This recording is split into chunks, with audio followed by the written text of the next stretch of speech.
শৈশবকালে 6 মাস আমি সিন্দুকছড়িতে ছিলাম, আপ ডাউন করতাম, খাওয়া দাওয়া মিলত না, গোসলখানা মিলত না, তারপর অনেক কিছু মিলত না, গাড়ি ঘোড়া নাই। এইখান থেকে মহালছড়ি যাওয়া, মহালছড়ি থেকে তারপর আমাদের ওইখানে যাওয়া, গুইমারা দিকে কম হাঁটি। তো এইভাবে আমি 6 মাস কাটিয়েছি। এরপরে শুরু করেছি কাজ করার, এনজিও কাজ করা, এখানে না করলেই হবে না।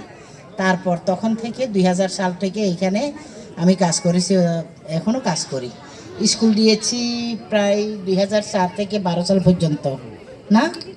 হ্যাঁ, তো ওইটা তো শেষ হইল, এখন আরও অন্য প্রজেক্ট চলতেছে।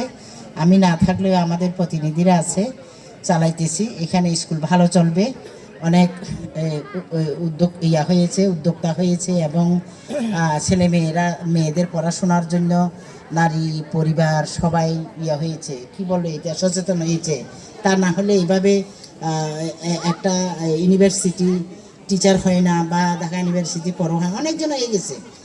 তো আরেকজন আমি পড়াচ্ছি লালমাটিয়া ইউনিভার্সিটি থেকে, মাস্টারে গেছে, ওইটাকে আমরা জাপানে পাঠানোর ব্যবস্থা করতেছি। তো সিন্দুকছড়ি এলাকা, আমার প্রথম চাকরিটা শুরু সিন্দুকছড়ি থেকে।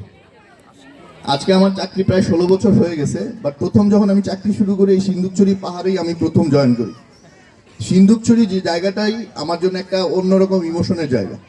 তো এই জায়গাটা যদি উন্নত হয়, আমি যখন 2010-এ ছিলাম তখন কিন্তু এই স্কুল ছিল না, সিন্দুকছড়ি স্কুল ছিল না, বা যে হাই স্কুলটা সেটা ছিল না, প্রাইমারি স্কুলটাও ছিল খুবই শেপি কন্ডিশন।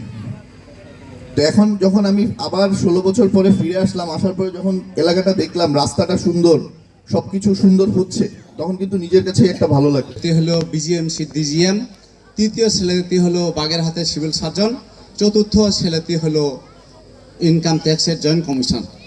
তাহলে সুধী মণ্ডলী, তার বাবার যে অনুপ্রেরণামূলক কথাবার্তায় ছেলেরা কি যথার্থতা প্রমাণ করতে পারে নাই? আমার মনে হয় পেরেছে। অপরদিকে আমার দাদু দীনবন্ধু মহাজন তার সন্তানদেরকে সে ধরনের কোনো অনুপ্রেরণামূলক কথা বলতে পারে নাই, যার কারণে তার সন্তানগুলা একজনও ম্যাট্রিকুলেশন নেই। তো এটা বলছে এই কারণে যে এই অঞ্চলের এই শিক্ষা প্রতিষ্ঠান আজকে যে উদ্যোক্তা নিয়েছে, টানা তৃতীয়বার অর্জন করেছে দেশের সেরা সুপার ব্র্যান্ড স্বীকৃতি বসুন্ধরা টিস্যু।